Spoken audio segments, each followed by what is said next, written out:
Hi everyone, welcome back to the channel. This is Kavya Agarwal. तो हम लोग करेंगे एनालिसिस वाले पार्ट के इम्पोर्टेंट एमसीक्यूज, क्योंकि एमसीक्यूज में भी मार्क्स डिडक्ट होते हैं। ठीक है, तो हमारा एग्जाम आने ही वाला है बस कुछ घंटों में। तो आ जाओ, जल्दी से एमसीक्यूज देख लेते हैं directly from our board paper. Okay, आओ जल्दी से स्टार्ट करते हैं। सबसे पहला क्वेश्चन है, which of the following transactions are shown under the financing activity while preparing cash flow statement. तो हम फाइनेंसिंग में दिखाएंगे कौन सा? इशू ऑफ इक्विटी शेयर्स, बिल्कुल इक्विटी शेयर्स तो फाइनेंसिंग में ही आते हैं। ठीक है, कैश रिसीव्ड फ्रॉम डेटर्स, अगर हम डेटर से पैसा रिसीव कर रहे हैं तो ये ऑपरेटिंग का पार्ट है। ठीक है, रिडम्पशन ऑफ डिवेंचर्स, डिवेंचर्स की रीपेमेंट फाइनेंसिंग में आती है। Cash paid against trade payables, ये भी हमारे ऑपरेशन से रिलेटेड है। तो option number first and third is the correct answer, that is C. ठीक है, ऑप्शन सी। ओके, इसके बाद अगला क्वेश्चन है, dividend paid by a financial enterprise will come under which kind of activity। तो ध्यान रखना, चाहे फाइनेंशियल एंटरप्राइज हो चाहे नॉन फाइनेंशियल एंटरप्राइज हो, डिविडेंड पेड हमेशा फाइनेंसिंग एक्टिविटी में ही आता है। ठीक है, फाइनेंसिंग में आएगा।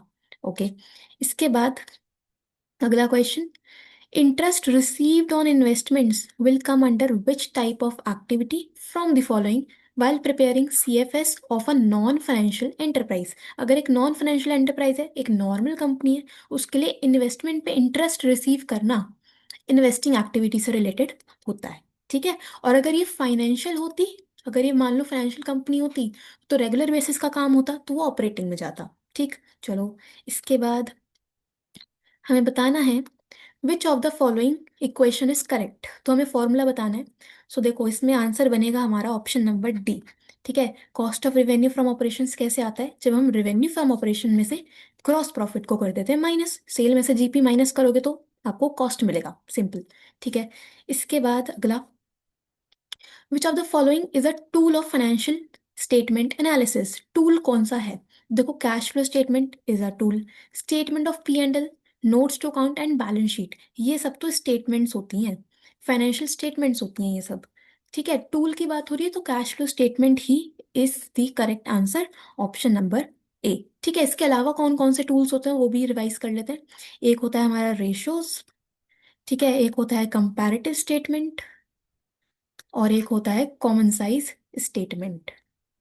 ठीक है, और एक है हमारे पास कैश फ्लो स्टेटमेंट। ठीक है, तो ये चार टूल्स हमारे एनालिसिस में होते हैं। ओके, ठीक है, नेक्स्ट क्वेश्चन है, similar which of the following is a tool of analysis of financial statement. तो मैंने आपको बता दिया कौन सा टूल होगा, हमें पता है ratio analysis is a tool of financial statement analysis. बाकी statement of P and L, balance sheet, notes to account नहीं आते। ठीक है, देन है dash ratios are calculated to determine the ability of the business to service its debt in the long run. मतलब company की ability को show करता है कि कंपनी अपना लॉन्ग टर्म डेट कितनी जल्दी प्रीपे कर पा रही है। तो वो कौन सी रेशियो शो करती है? प्रॉफिटेबिलिटी, लिक्विडिटी, सॉल्वेंसी या टर्नओवर। तो इसका आंसर क्या बनेगा?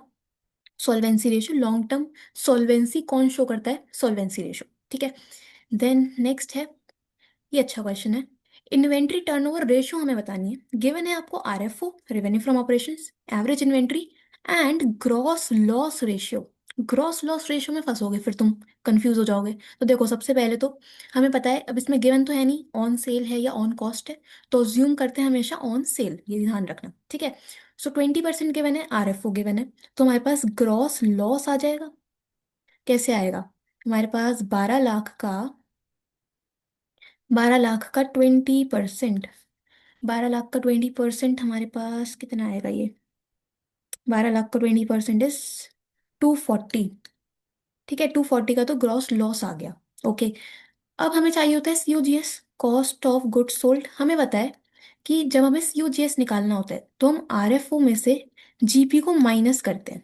ठीक है, बट इस केस में तो ग्रॉस लॉस गिवन है, तो हम लोग क्या करेंगे, लॉस अगर होगा तो ग्रॉस लॉस ऐड होगा, ग्रॉस लॉस ऐड होगा।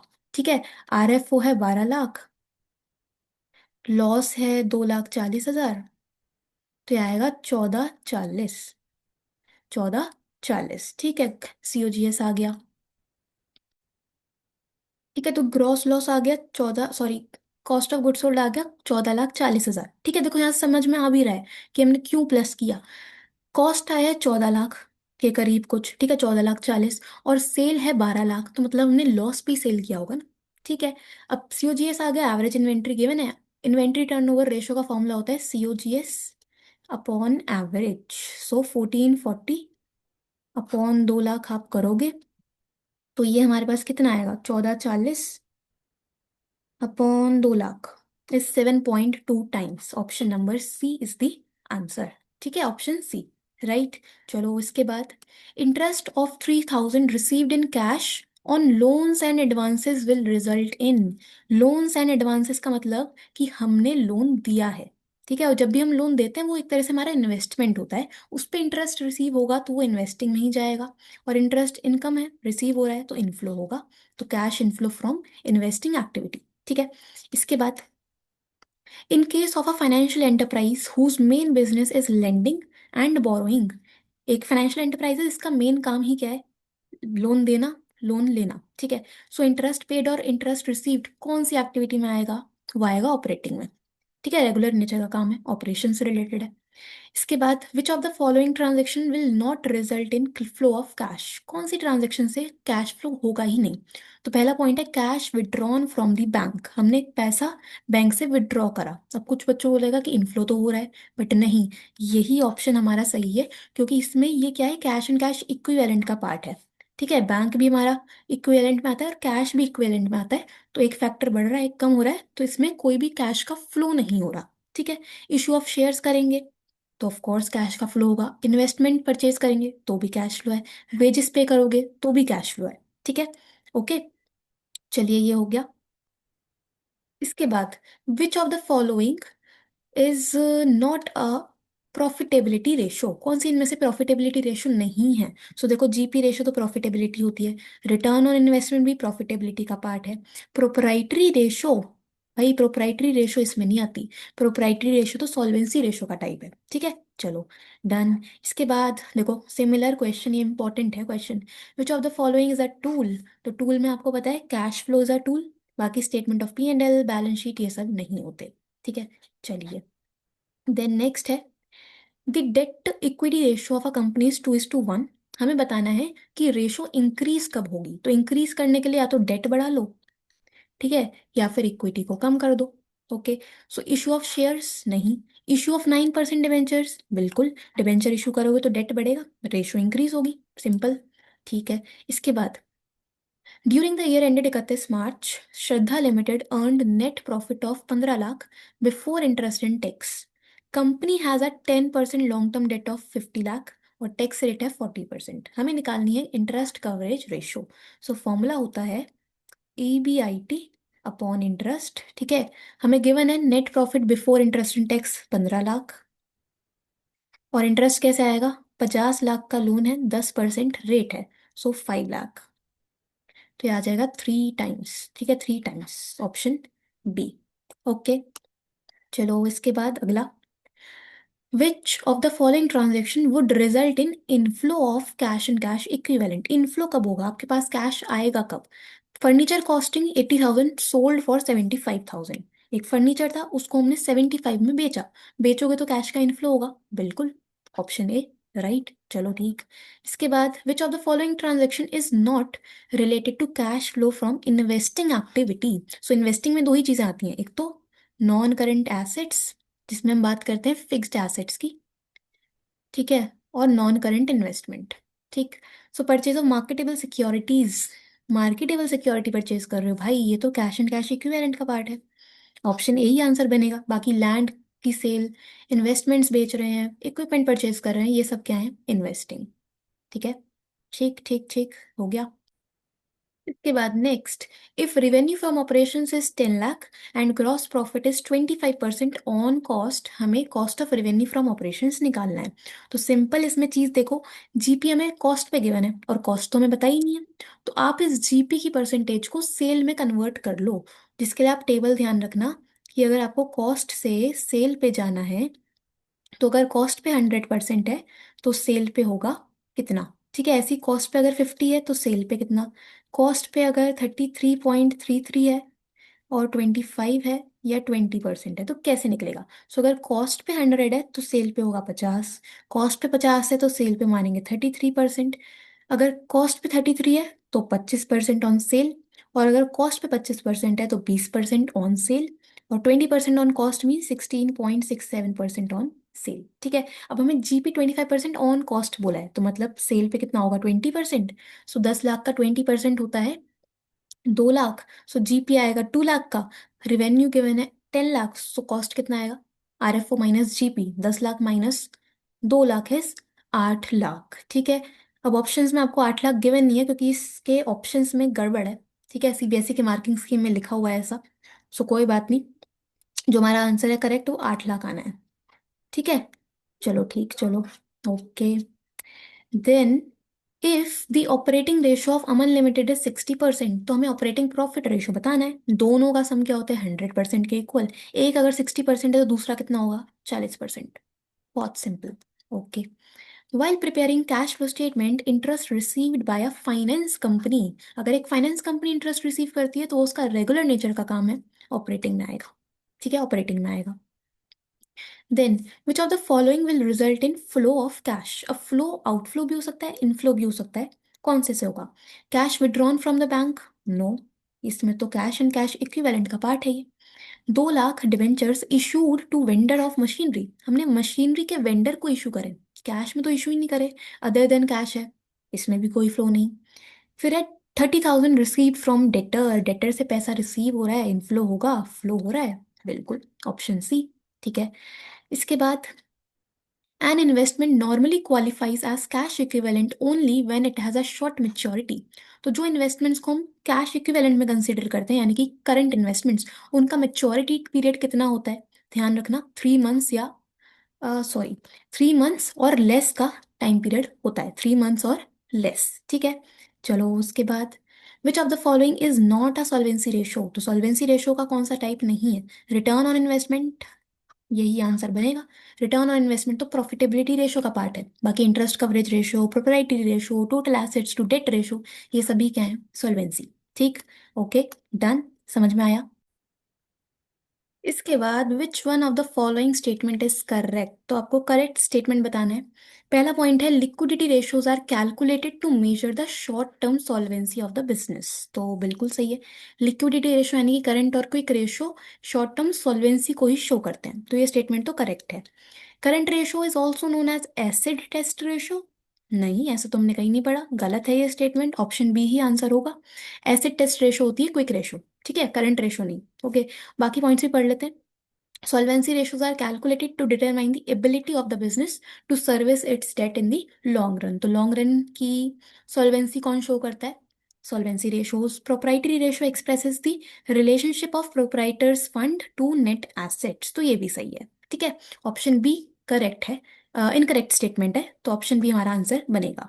Okay, then which of the following transaction will result in no flow of cash? No flow of cash, तो मशीनरी परचेज करेंगे तो फ्लो तो होगा, इन्वेस्टमेंट सेल करेंगे तो भी फ्लो होगा।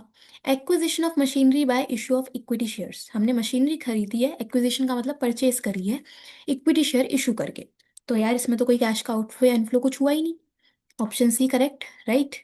ठीक है जी, इसके बाद क्वेश्चन दिया है मैच दी ट्रांजेक्शन्स, तो हमें मैच करना है, तो देखो इन्वेस्टिंग एक्टिविटी किस में आएगा?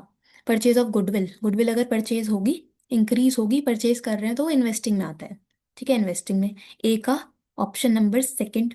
ठीक है, तो हमारा ये और सी तो आंसर होगा नहीं।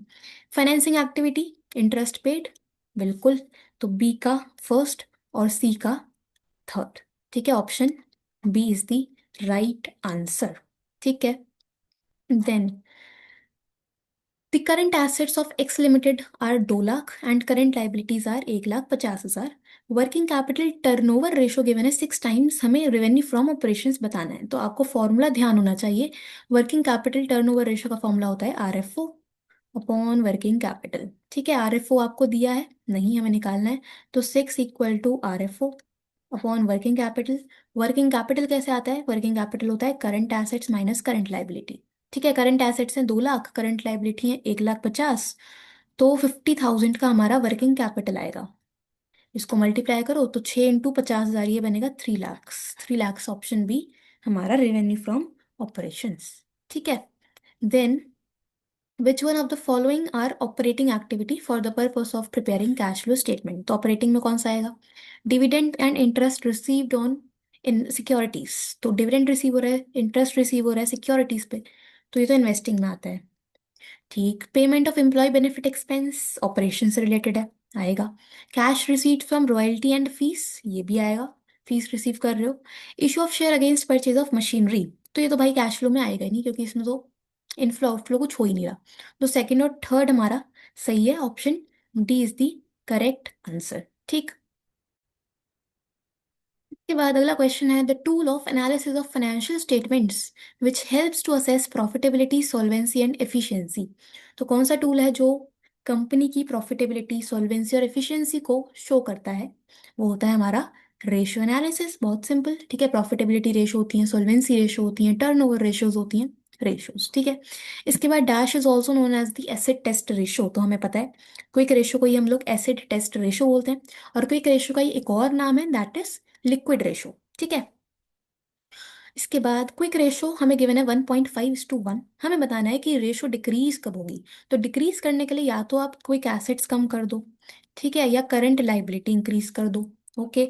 सो हमें दिया है sale of goods costing 10,000 for 12,000। हमने गुड्स बेचे, तो देखो गुड्स को हम क्विक एसेट्स में तो कंसीडर करते नहीं, बट गुड्स बेचोगे तो आपके पास कैश का इनफ्लो होगा, हमारे क्विक एसेट्स इंक्रीज होंगे तो रेशो तो इंक्रीज हो जाएगी। तो ये ऑप्शन तो नहीं बनेगा। ठीक है। Cash collected from trade receivables, हम कैश कलेक्ट कर रहे हैं ट्रेड रिसीवेबल से, तो कैश बढ़ेगा यानी क्विक एसेट बढ़ेगा। ट्रेड रिसीवेबल कम होंगे तो क्विक एसेट कम भी हो जाएगा, तो इसका तो कोई इम्पैक्ट ही नहीं आएगा। No impact. Okay. Purchase of goods for cash, हमने गुड्स खरीदे हैं और कैश हमारे पास से जाएगा, तो क्विक एसेट कम होगा ना, कैश जा रहा है, क्विक एसेट कम होंगे, रेशो डिक्रीज होगी। हमारा आंसर क्या बनने वाला है यहाँ पे? Option C. ठीक है। ओके, ये हो गया। इसके बाद स्टेटमेंट गिवन है, financing activity relates to long term funds and capital of an enterprise. तो बिल्कुल सही है। फाइनेंसिंग एक्टिविटी में हम अपने लॉन्ग टर्म बोरोइंग्स और शेयर कैपिटल की ही बात करते हैं। करेक्ट है। दूसरा गिवन है, separate disclosure of cash flow arising from financing activity is important. मतलब कि कैश फ्लो जो फाइनेंसिंग एक्टिविटी से जनरेट हुआ है उसको डिस्क्लोज करना इंपॉर्टेंट है, because they represent the extent to which expenditures have been made for resources intended to generate future income and cash flow. तो इस लाइन का मतलब क्या है कि फाइनेंसिंग एक्टिविटीज वो खर्चों को रिप्रेजेंट करती हैं कि हम वो खर्चे उन रिसोर्सेज पर करेंगे जहां से हमें फर्दर रेवेन्यू जनरेट हो पाए। आप उन रिसोर्सेज में खर्चा कर रहे हो जहां से आपको फ्यूचर में इनकम जनरेट हो पाए, तो क्या वो फाइनेंसिंग में आती है? नो, फाइनेंसिंग में नहीं आती भाई। हम अगर किसी रिसोर्स पे, किसी सिक्योरिटी पे खर्चा कर रहे हैं जहां से आपको रिटर्न मिले फ्यूचर में, तो वो इन्वेस्टिंग में आता है। ठीक है, इन्वेस्टिंग में आता है। इस लाइन का मतलब क्या है कि आप उन रिसोर्सेज में एक्सपेंडिचर कर रहे हो जो आपको फ्यूचर में रिटर्न जनरेट करके दे रहा है, पैसा क्रिएट करके दे रहा है। That is investment, investing. Okay. तो स्टेटमेंट 2 गलत है और 1 हमारा इन्वेस्टमेंट सही है। ठीक है, डी।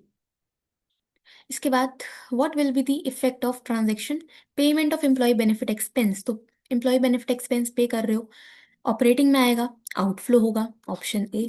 ठीक है, आउटफ्लो हो जाएगा। ओके। इसके बाद परचेज और सोल्ड गिवन है इन्वेस्टमेंट्स और गुडविल। तो देखो इन्वेस्टमेंट परचेज करी है तो खर्चा होगा, आउटफ्लो होगा, माइनस का 2 लाख। सेल करी है तो कैश आएगा, प्लस कर दो 180। ठीक है। गुडविल 3 लाख की परचेज करी है तो माइनस होगा, बिल्कुल होगा, क्योंकि आउटफ्लो होगा ना, पैसा जाएगा आपके पास से, और सोल्ड में तो कुछ है ही नहीं। अब इसको टोटल कर लो, ये कितना बनेगा आपके पास?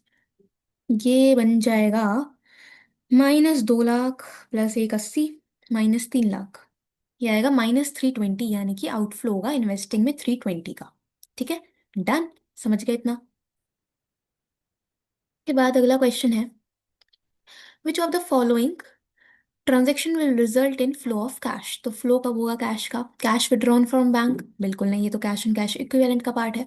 Issue of debentures to the vendor of machinery, तो ये purchase consideration other than cash में आता है, ये भी नहीं होगा। रिसीव फ्रॉम डेटर, हमें डेटर से पैसा रिसीव हो रहा है, ऑफ कोर्स इनफ्लो होगा, option C is the right answer. ठीक। चलो इसके बाद, Shyam Sundar limited is a financing company, under which of the following activity will the amount of interest paid on loan be shown. So एक finance company के लिए अगर वो इंटरेस्ट पे कर रहा है, एक फाइनेंस कंपनी जब भी इंटरेस्ट पे करती है तो वो उसके ऑपरेशन से रिलेटेड है, रेगुलर नेचर का काम है, ऑपरेटिंग में आएगा। ठीक है, ऑपरेटिंग में आएगा। ओके। देन हमें गिवन है पर्टिकुलर्स, 1 अप्रैल 2022, 31 मार्च 2023, तो प्रीवियस ईयर, करंट ईयर, और आपको बताया है tax paid during the year was 15,000। हमें निकालना है net profit before tax and extraordinary item निकालते time provision for tax to be added कितना होगा। सो हमें इसमें प्रोविजन मेड का अमाउंट निकालना पड़ेगा। तो देखो अकाउंट इस तरह से बनता है, इसका कुछ ओपनिंग बैलेंस आता है क्रेडिट में, ओपनिंग कितना है 10,000, क्लोजिंग आता है डेबिट में 25,000। ठीक है, इसके बाद टैक्स पेड गिवन है तो वो भी डेबिट में आएगा 15। तो ये कितना बन गया, 25 और 15 40, 40 में से 10 हटाओ 30,000, तो 30,000 का हमारा प्रोविजन ऐड होगा नेट प्रॉफिट में। ठीक है, इसके बाद सीबीएसई का favourite question, which of the following is not a tool of analysis. Is not a tool मतलब देखो रेशो एनालिसिस तो टूल होता है, कंपैरेटिव भी टूल होता है, कैश फ्लो भी टूल होता है, but statement of P and L is not a tool of analysis. ठीक। ओके। देन हमें गिवन है कुछ कुछ डेटा और आपको निकालना है करंट रेशियो। तो करंट रेशियो का फॉर्मूला होता है current assets upon current liability. ठीक है, देखो टोटल एसेट्स गिवन है, नॉन करंट एसेट्स गिवन है, तो टोटल एसेट्स क्या होता है, टोटल एसेट्स होता है current assets plus non current assets. Total है 3 लाख, हमें करंट एसेट्स निकालने हैं, नॉन करंट है 260।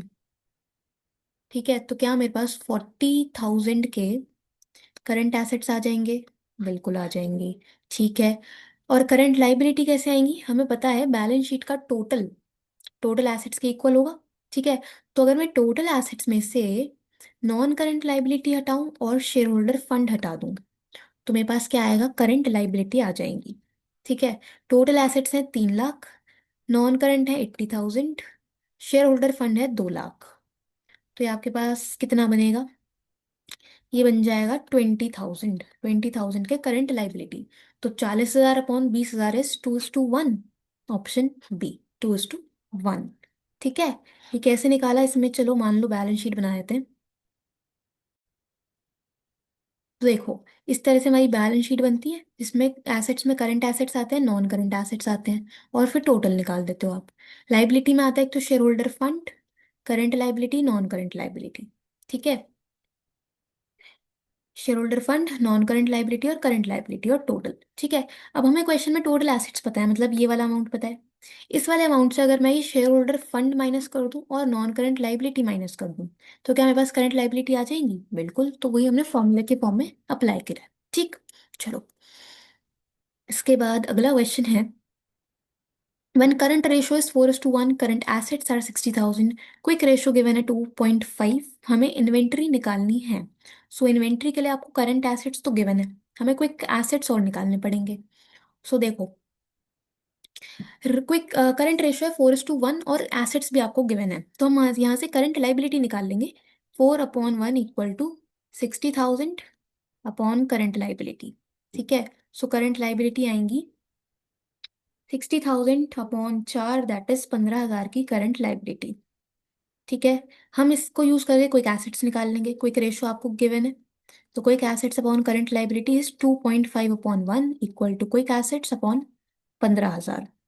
ठीक है, सो क्रॉस मल्टीप्लाई करेंगे 15,000 मल्टीप्लाई 2.5, दैट इज 37,500। ये आ गए क्विक एसेट्स। ठीक है, अब हमें पता है क्विक एसेट्स कैसे निकलते हैं, current assets minus inventory. Inventory आपको निकालनी है, तो आप सिंपल करो, inventory equal to current assets minus quick assets. Current assets है मेरे पास 60,000 के, और क्विक एसेट्स हमने निकाले हैं 37,500, तो आपके पास ये अमाउंट आएगा 22,500 का, 22,500 के इन्वेंट्री। ठीक है, हो गया, समझ गए इतनी चीजें। चलो अब इसके बाद अगला क्वेश्चन देखते हैं, बट उससे पहले अगर तुम लोगों को चीजें समझ में आ रही हैं, प्रैक्टिस सही चल रही है, तो सब्सक्राइब कर देना अगर वीडियो देख रहे हो तो, और कमेंट भी कर दिया करो, ठीक है, अच्छा लगता है। चलो क्वेश्चन देखते हैं। विच of the following tools of analysis of financial statements indicate the trend and direction of financial position and operating results? तो कौन सा एनालिसिस का टूल ट्रेंड और डायरेक्शन को शो करता है? तो ट्रेंड और डायरेक्शन को शो कौन करता है? Comparative statement. ये कीवर्ड्स याद रखना। कंपैरेटिव स्टेटमेंट्स ट्रेंड और डायरेक्शन को शो करता है कि कितनी सही हमारी फाइनेंशियल पोजीशन है। ओके। इसके बाद dash indicate the speed at which activities of the business are being performed. कितनी स्पीडली बिजनेस एक्टिविटीज परफॉर्म हो पा रही हैं, वो कौन सी रेशो शो करती हैं? वो शो करती हैं टर्नओवर रेशोस, कि कितनी स्पीडली काम हो रहा है, हमारे बिजनेस ऑपरेशंस कितने इफिशिएंट हैं। ओके। इसके बाद which of the following transaction will result in cash flow from operating? So operating में कैश फ्लो कौन से होगा? अगर हम इन्वेस्टमेंट्स बेच रहे हैं तो ये तो इन्वेस्टिंग में आएगा। Cash receipt from sale of goods, goods बेचोगे, कैश का इनफ्लो होगा, ऑपरेशन से रिलेटेड है, तो ऑप्शन बी। ठीक है। इसके बाद dividend paid by a finance company किस में आता है? तो डिविडेंड अगर हम पे कर रहे हैं, चाहे वो फाइनेंस हो चाहे नॉन फाइनेंस हो, हमेशा फाइनेंसिंग में आएगा। ठीक है, ये भी हो गया। इसके बाद डेट इक्विटी रेशो हमें गिवन है।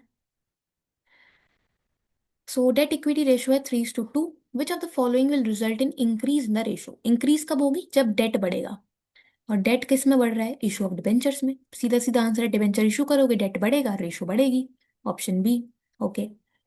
इसके बाद issue of fully paid bonus shares out of security premium account will result in inflow of cash. अगर हम बोनस शेयर इशू कर रहे हैं तो उससे कैश का इनफ्लो होगा? नहीं। बोनस शेयर्स तो फ्री में इशू होते हैं, फ्री ऑफ कॉस्ट होते हैं, इनफ्लो आउटफ्लो कुछ नहीं होता है इसमें, गलत है ये statement. Okay. Cash withdrawn from bank will result in inflow of cash?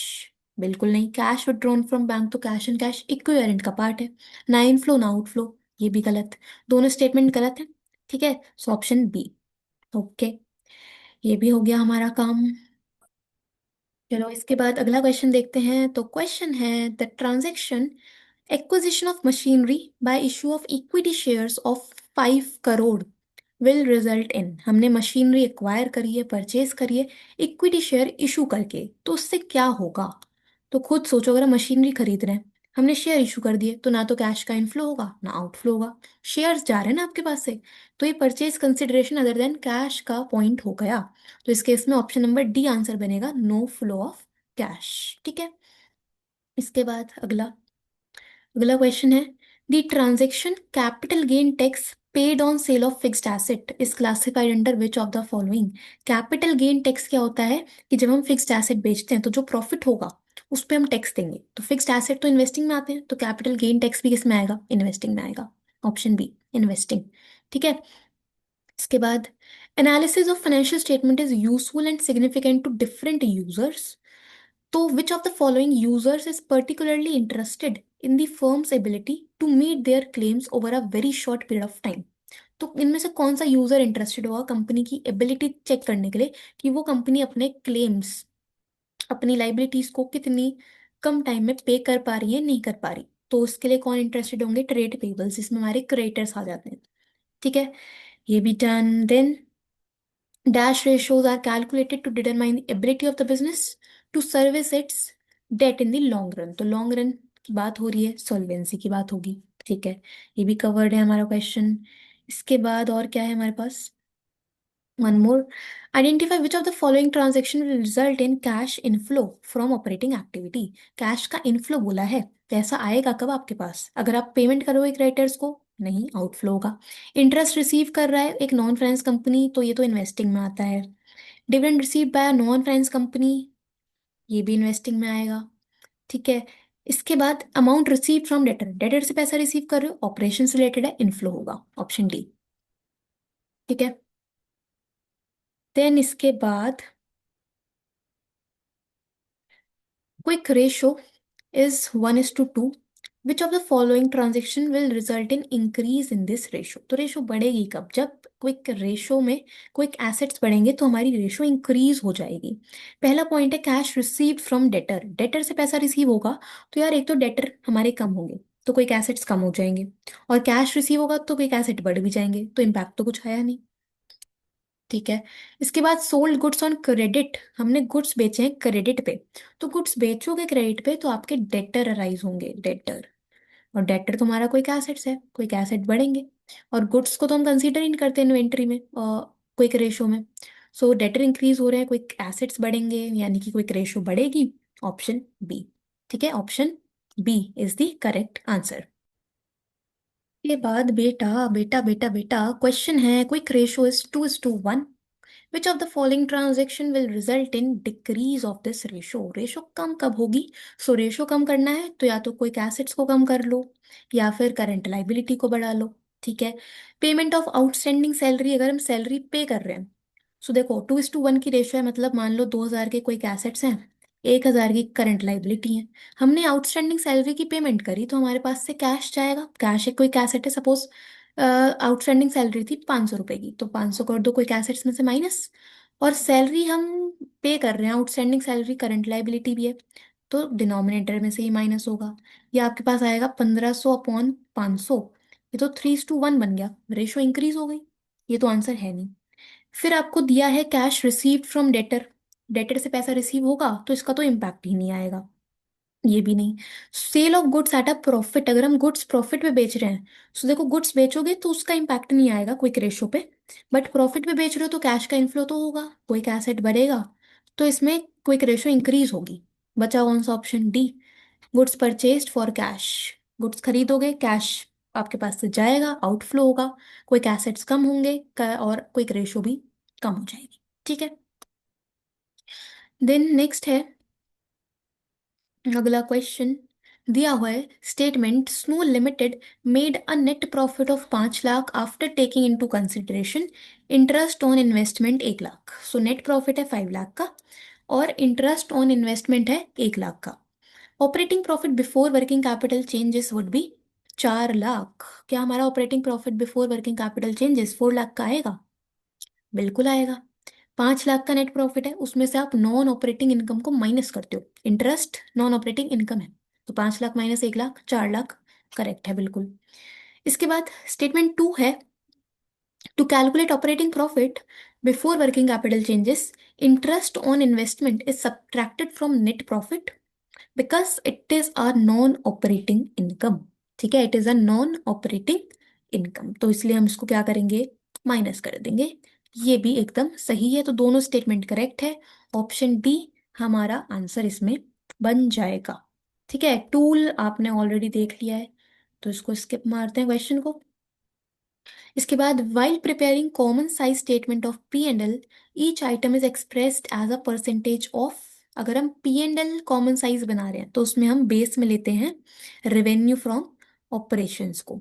ठीक है, और अगर आप कॉमन साइज बैलेंस शीट बना रहे हो तो टोटल एसेट्स को बेस लेते हैं। ठीक। ओके।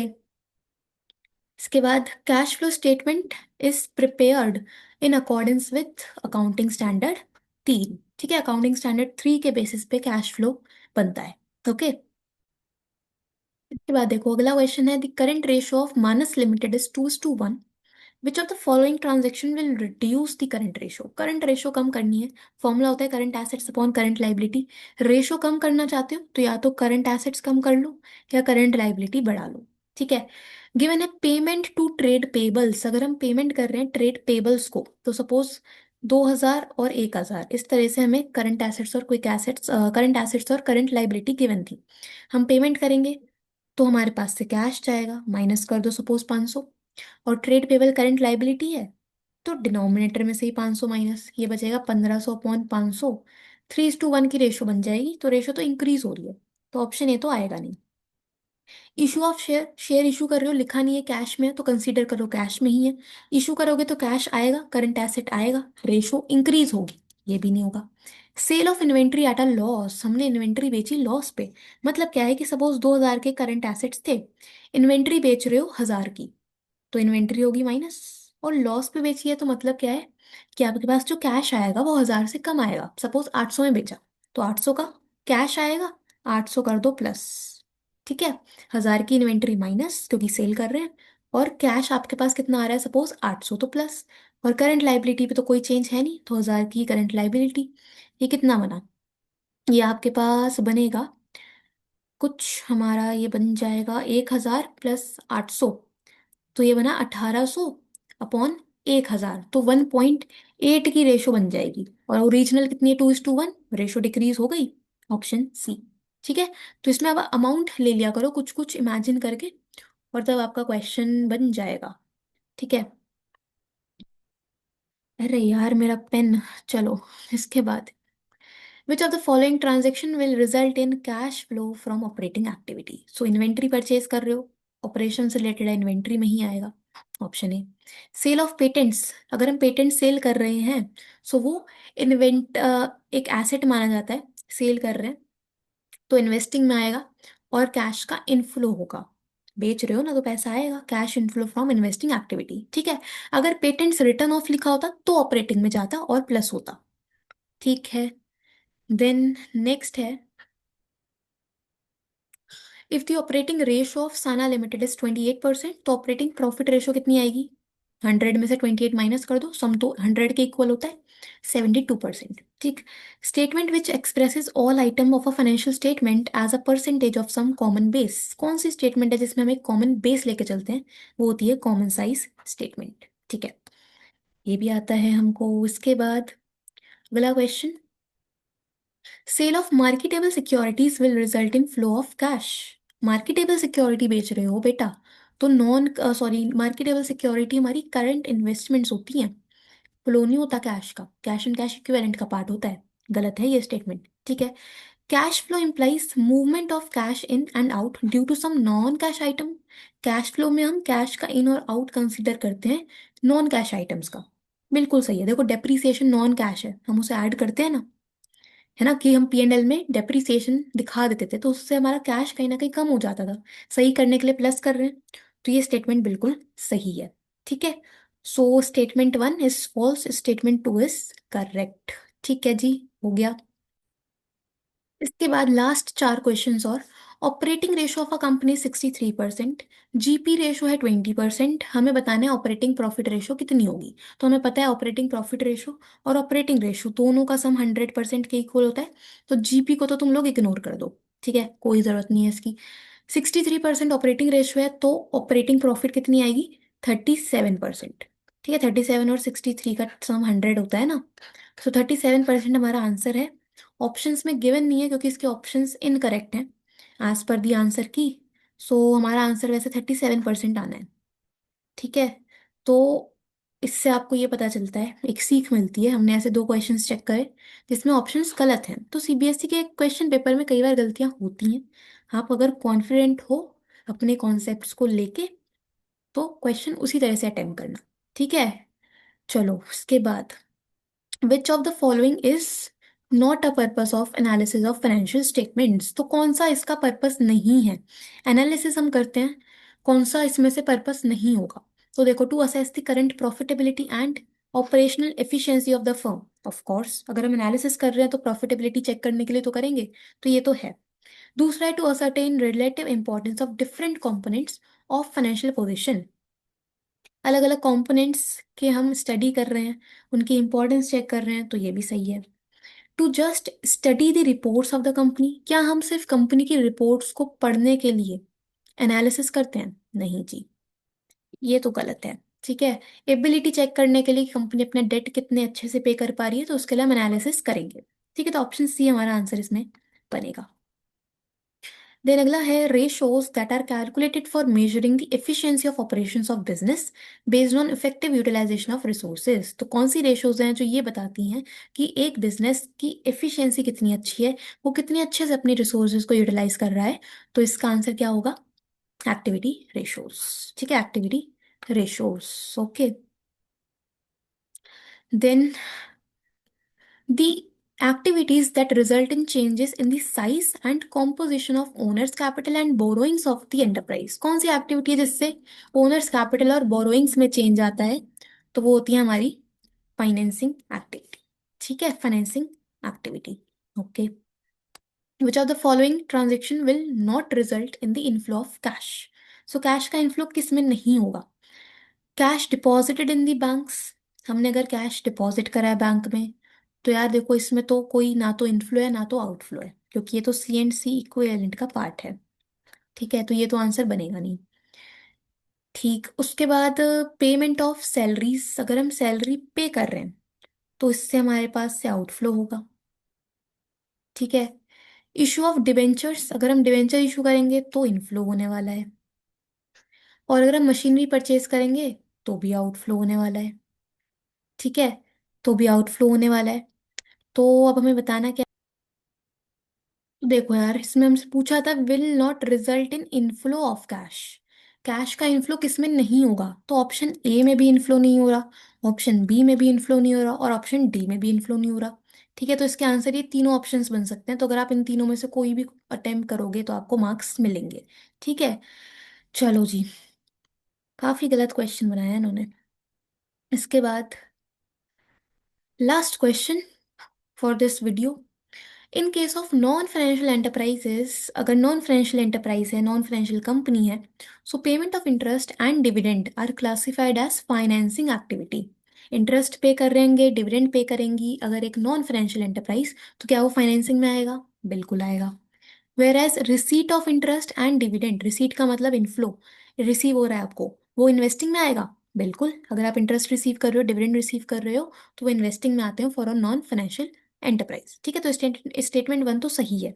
दूसरा है investing and financing transactions that require the use of cash and cash equivalent should be excluded from cash flow statement.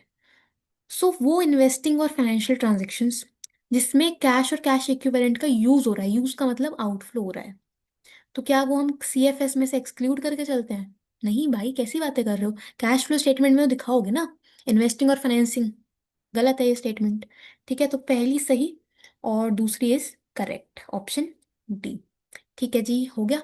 Right, तो हम लोगों ने पिछले 3-4 साल के जितने भी हमारे एनालिसिस वाले पार्ट के एमसीक्यूज थे वो निपटा दिए, प्रैक्टिस कर दिए। ठीक है, एंड आई एम होपिंग कि आपको चीज़ें समझ में आई होंगी। ओके जी, मिलते हैं नेक्स्ट में। All the very best and thank you so much.